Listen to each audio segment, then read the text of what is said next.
Theorem of Algebra. I have to put little dots on everything so it records those pages. That's why, in case you're wondering why I do that when I do a PowerPoint, unless I write on it, it doesn't record what I write. Okay, so this is what you're going to learn. Isn't this exciting? Use the fundamental theorem of algebra to determine the number of zeros. Find all the zeros. Find all the zeros of a polynomial function, including complex zeros, which we're going to talk about, kind of with a question Mitch was asking me about. Find conjugate pairs of complex zeros, finding zeros of polynomials by factor. Okay, so this thing is called the fundamental theorem of algebra, and it was developed by some guy called Carl Friedrich Gauss, whom you might have heard of. Gaussian elimination. Then isn't that a unit in physics, or Gauss? Isn't it a unit of energy or something? I forget. But anyway, but he was a pretty famous German guy. Okay, and so what the fundamental theorem of algebra basically says is that if you have a polynomial expression, okay, or a polynomial equation of any degree, okay, you're going to have at least one zero, at least one root, and that root may be either a real root, it may be rational, maybe irrational, but it also may be complex. So, like when we talked about a parabola, like if you look at a parabola, graph of a parabola, it doesn't. This particular parabola never crosses the x-axis, but it does have probably two complex roots, right? So if it is a polynomial, then it has at least one solution, okay? And that's basically what it says. The corollary, I guess, or the next thing, is that a corollary? The next thing. Go away. Where'd that go? Oh, so what kind of dovetails, onto that is that if you have a polynomial of degree n, okay, it can be factored into n complex factors, okay? And so, for instance, if you were to have something like f of x is equal to, I'm just make one up, x to the fifth plus 3x to the fourth, stop, plus 2x squared or something like that, okay? You are going to have 5 linear factors. Those linear factors may be complex, or they may be irrational, or they may be real, okay?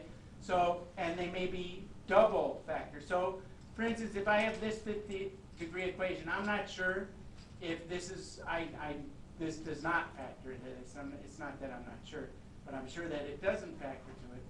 But if I have x minus 2 squared times maybe x plus 1 times x squared plus 5, this thing, this has five zeros, or 5 factors, five factors. This is even though this factor is the same, it's called the repeated linear factor. So it has 2 factors here. It has one linear factor, one real zero there, right? This would be like a double zero. Where would that double zero be? 2. And this would be like an imaginary or a complex zero, because if I set this little part equal to 0, x squared plus 5 equals 0, x squared equals negative 5. What's x equal to? X equals plus or minus, right, the square root of 5i. Yes? Okay? And so you have 2 roots, 2 complex roots, one which is 5i, one which is negative 5i, one which is negative 1, and 2 which are positive 2. So altogether, I have the same number of factors as I have degree of the polynomial, okay? And that's kind of what Mitch was asking about, right? Yeah. Because how do I know that I'm sure that I found all the roots, right? Well, if it's a square, there's going to be 2 of them, right? Cube, there's going to be 3.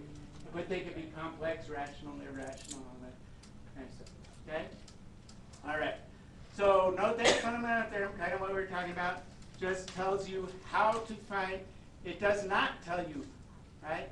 Does not tell you how to find the zeros or factors. It just, they're called existence theorems, okay? Meaning you don't have to know that, okay? But it says you must, so you have to rely on other techniques. It just tells you how many there are, okay? So moving on. Moving on. The first, so this is just kind of, this first degree polynomial has exactly 1 root at x equals 2. This one, how many roots does this one have? 2. And you could find those by factoring this, right? To x minus, what is that factor to? X minus 3 times x minus 3, right? So this is, so this has a repeated linear factor at 3. So someone in the last class said, well, what does that look like to have a repeated linear factor? Who could tell me what that looks like? It bounces off the graph at 1, 2, 3, right? So it has a real root at 3, and it bounces at that point, right? So counting the multiplicity, this second has 2 zeros, okay? So this has 2 zeros. Can I move on? Am I going too fast? We're good? Okay. So the next thing, well, they talk about this here. I'm not going to. This is how the repeated third degree polynomial function. We need to change colors. Tell me. Let's change to green. Green is good. Third degree, how many zeros? Zeros. It has equals 3. Not. Are we not doing that? So no, 3, 1, or 0. That's Descartes, and that tells you how many on the right side, how many on the left side are possible. It doesn't tell you how many real. It doesn't tell you how many are.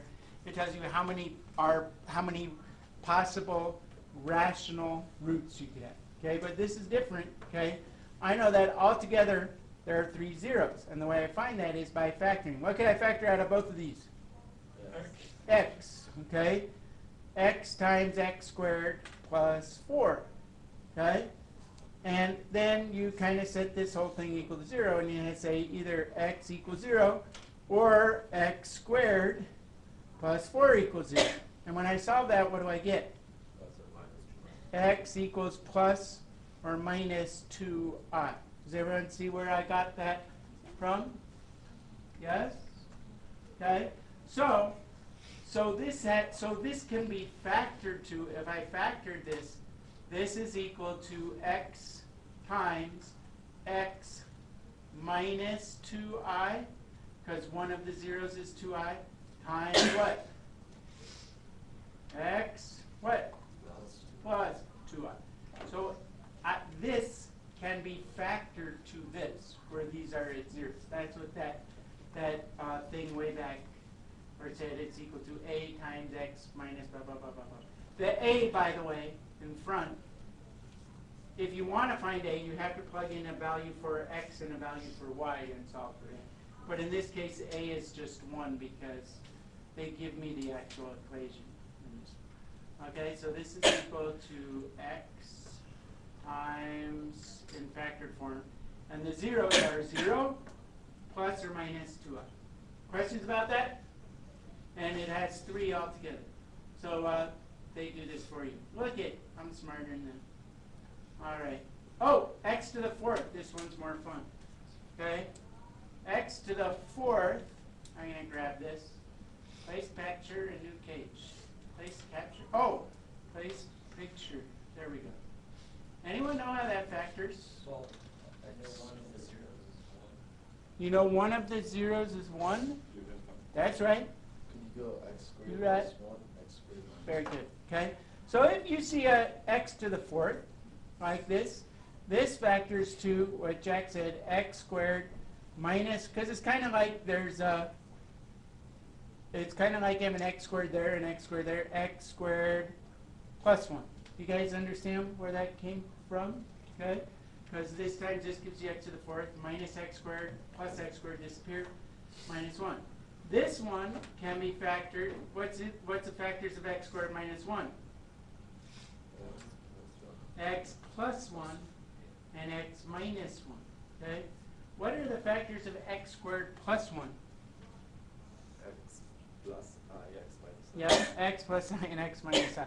And I could do that just by, if it helps, you could just set x squared plus 1 equal to 0, right? So x squared equals negative 1. So x equals plus or minus the square root of negative 1 is equal to plus or minus I. That means that if plus I and minus I are roots, then x minus I and x plus I must be factors. Okay? So that thing factors to that. With zeros at, you have roots are negative 1, 1, I, and negative I. You get that? And so there's 4 altogether. 2 are real, 2 are complex. Isn't that amazing? That's kind of cool, I think. Okay, let's see if they do that for me. Oh! They're smarter than me. They did it faster. Finding the zeros of a polynomial function. Oh, we've been doing that. Remember that n zeros of a polynomial function can be real or complex. And they put a dot on this. And they may be repeated. Example 2 illustrates several cases. Several cases. I did that already. Didn't I? Do I have to do this? It's almost the same thing. It is the same. No, I had a. Oh, we did that one already, right? Oh, and also, so that one, going back, okay, this one here, we determined that it has we know, tomorrow you're going to have to know n behavior. What does the n behavior of a regular cubic look like? What's it doing on the left side? It's going down to the left, right? And it's going up to the right. Also, since I have a 0, I know it's going through that point, right? I do not know what it's doing in between. It might be doing something like that, okay? Probably is. No, but it cannot go like that because it would have another 0, another real 0. Where? Oh! Right? Very good, Francesco. Francesco's way ahead of me. Yes? Can't go like that, okay? It has to go more like, it has to go just through 0, right? So it has to go something like that, right? Okay? Because it only has one real 0 and 2 imaginary zeros. And I don't know, if I took those 2 points and reflected them maybe and rotated it 90 degrees, anyway. Okay. Hey. So they say this looks like that. Conjugate pairs, okay? So this is very important, okay? If you have a complex 0, they always come in pairs, okay? So if you have an I as a 0 or a root, you also have a negative I. If you have a 2 plus I, it's as a root or a 0, then 2 minus I is also a 0. They always come in pairs of 2. You get that? Yes? Okay, so you got to know that, and that's important when you're doing problems. So let f of x be a plus bi, where b is 9, is 0. Then the conjugate a is also 0 of the function. Okay, so let's move on. Find a 4th degree polynomial with real so this is my favorite type of problem in the whole wide world. So if 3i is a 0, what else has to be a 0? Negative 3i. So they want you to write a polynomial with real coefficients. That means your answer can have no i's in it. Okay? So I'm going to start with f of x.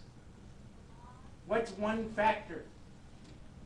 If x minus 1 is a root, what's a factor, Jerry? Give me a... If minus 1 is a root, what's a factor? No? You don't know. How about you? I'm going to pick on people. Michael Moran, if minus 1 is a root, what's a factor? Positive Yep, x plus 1. How many times do I see that minus 1? Twice, right? So that means that's a repeated linear factor. Okay? What else is a root? What's another factor? Give me another factor. Trevor, give me another factor. Would be negative 3i. X, that's the root. But if negative 3i is a root, what's a factor? 3i. X plus 3i. Okay? If 3i is a root, what's a factor? X minus 3i. So this is your polynomial. But that doesn't have real coefficients, so I need to multiply it all together. Okay? First I'm going to leave, what is x plus 1 multiplied to? X squared plus 2x plus 1. What does this multiply to? X squared. What does that multiply to? What's x plus 3i times x minus 3i equal to? X squared, you're right, plus 9. Yeah? Yes? You understand that, Evan? You understand why it's x squared plus 9? Because this and this one and this one cancel each other out. 3i times negative 3i makes negative 9i squared, and negative 9i squared is equal to 9. Then, if they wanted you to rewrite this, you'd have to multiply everything together. Okay? You know how to multiply all that together? Yeah? You multiply this times this, or you could do a little box, this times this, and you multiply this times this, and this times this, and this times this, and this times this, and you add up all the like terms. Could you do that? Okay. Do you need a break?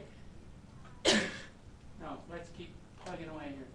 Factoring a polynomial, oh my goodness. So this a sub n, this thing right here is just a constant, okay? So this thing in front, don't worry about, but this is a number, like a 6 or a 2 or a negative 5 or something like that, okay? This result that some of the, so what it says is that a polynomial factors to, these are all of the factors of the polynomials where these are the zeros or the roots, but some of them are complex, okay? And n is the degree of the polynomial. So if f of x is x to the 5th, you're going to have 5 factors. If f of x is x to the 4th, you're going to have 4 factors, some of which may be complex. So let's, a quadratic factor is said to be prime, irreducible over the reals. Okay, I guess you should know what prime means. Okay, prime means that it cannot be factored into real where you won't have real zeros. You will have complex zeros. Okay, that means it's irreducible over the reals. Do you want me to stop? I'm going to stop for a second. Wait. What happened? Exciting? I think it's kind of exciting. Okay, so on the other hand, this quadratic is reducible over the rationals, but it's irreducible over the rationals, meaning it doesn't have any roots that can be expressed as fractions or integers, okay? But it does have roots. It does have roots that are real, but they're irrational. So if I were to look at this, x squared minus 2, that would make a parabola that goes through 2. And these points are what? What's that point? What's that point right there? Square root of 2. And that's what over here? Negative square root of 2. Okay, so if these are the zeros, and these are the factors, then that's where it crosses the x-axis. So it's irreducible over rationals, but reducible over the reals. Okay? So then they give you this problem next, I think. Write the polynomial as a product of factors that are irreducible over the rationals as a product of linear factors. So, you know, what the heck are they talking about here? Okay? I'll show you. Okay? So, we're going to grab this picture so we have more room. Put a new page. Okay? So, first of all, can anyone tell me how I could factor this? other than, oh, go ahead, Mitch.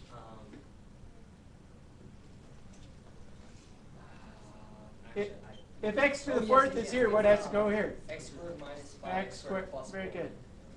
X squared minus 5 plus 4. Do you guys understand where he got that from? Okay, this is part A. Okay, this is the product of factors that are irreducible over the rationals. Okay, because if I tried to factor this, I can factor this, but I would get irrational roots. Okay, this one I can factor this too, but I would get complex roots. Okay, as a breadth. So this is the answer to part A. Product of linear factors that are quadratic that are reducible over the reals. Okay, what does x squared minus 5 factor to? Can anyone do that? If x squared minus 5 equals 0, what's x equal to? Plus or minus the square root of 5. So that's what part B means. It means they want you to factor this part, even though I have irrational zeros. Okay, x plus root of 5. And then I leave this like this for now. Okay, part C says now factor this part. What are the roots of this part? Plus and minus 2i. Okay, very good. Okay, so in completely factored form, it looks like x minus root of 5, x plus root of 5, x minus 2i, and x plus 2i. Do you get that? Yes? Okay. So on a test, I'll say either completely factor it and find all real and complex zeros, or I'll say factor it such that you just have real factors or something like that. Yes, sir? Well, I just don't understand the whole irreducible over the reals or rationals. Like what? Irreducible over the rationals. So would So reducible over the rationals, that means that every factor is that you factor out the factors that have rational roots, which means they cross at fractions or integers. Okay, like 1/2 and 3/4 and so on.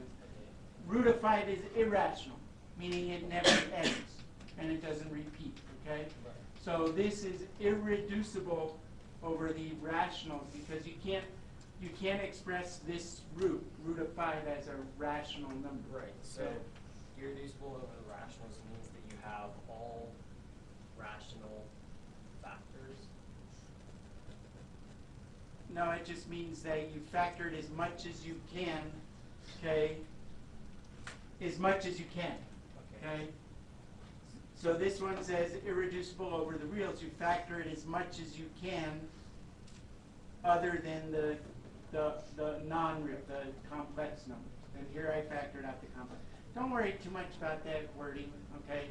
On a test it'll be clear to you, okay? Or on your homework it'll be more. Okay, whoa! Look at that. How about that? Read that and weep. Okay, next thing. So find all the zeros. Oh, given that, find all the zeros. Given that, I cut off part. Given that 1, 0, last thing, I promise, is 1 plus root of 1 plus 3i, I think. I don't remember, to tell you the truth. Okay? So, do you know how to do that?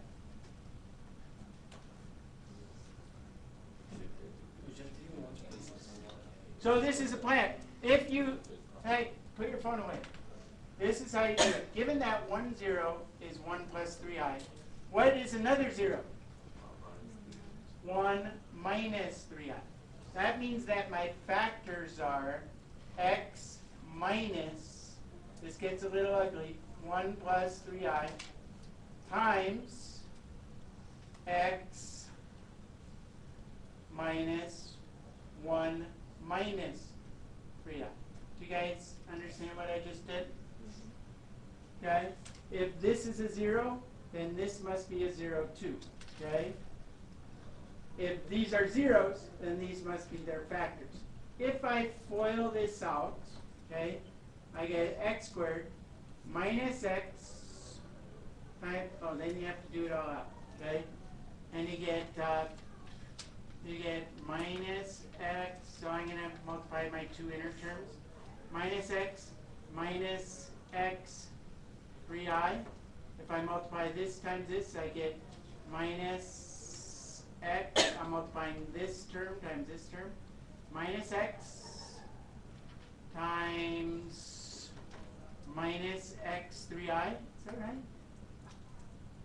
Minus x, oh no, plus x 3i. Because this minus turns to a plus, right? And and then I have to FOIL this and this. What's this FOIL? 1 plus 3i times 1 minus 3i. What's 1 minus 3i times 1 plus 3i? 1 plus 10. Right? 1 squared plus 3 squared is 10. Remember that rule? And there's a plus sign between them because my two last terms, this times this, they're both negative, so negative times a negative gives a positive. And if I FOIL this, I get 1 plus 3 squared, which is 10.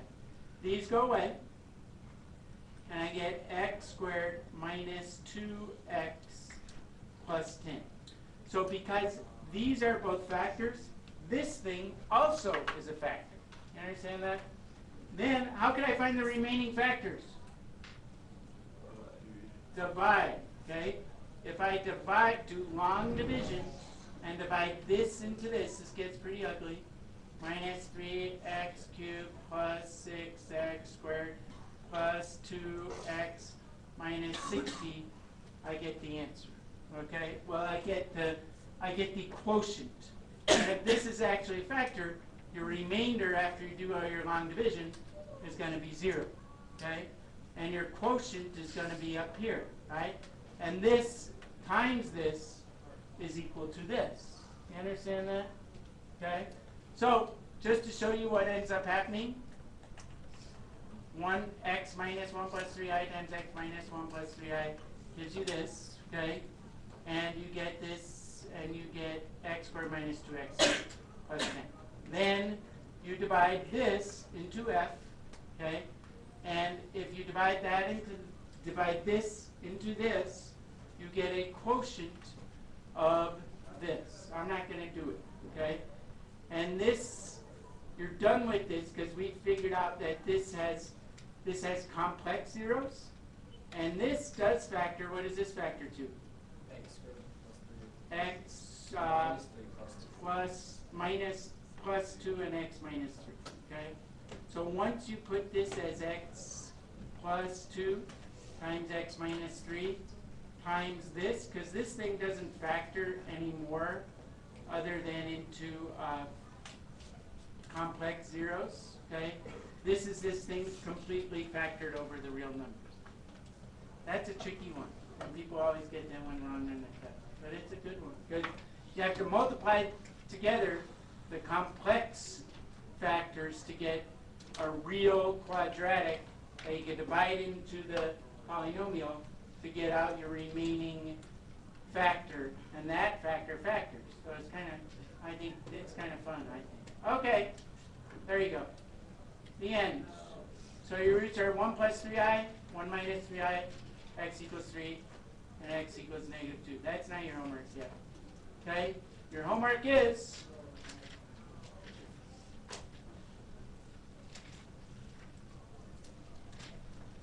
and like I said, that's not due till Tuesday. You don't find this in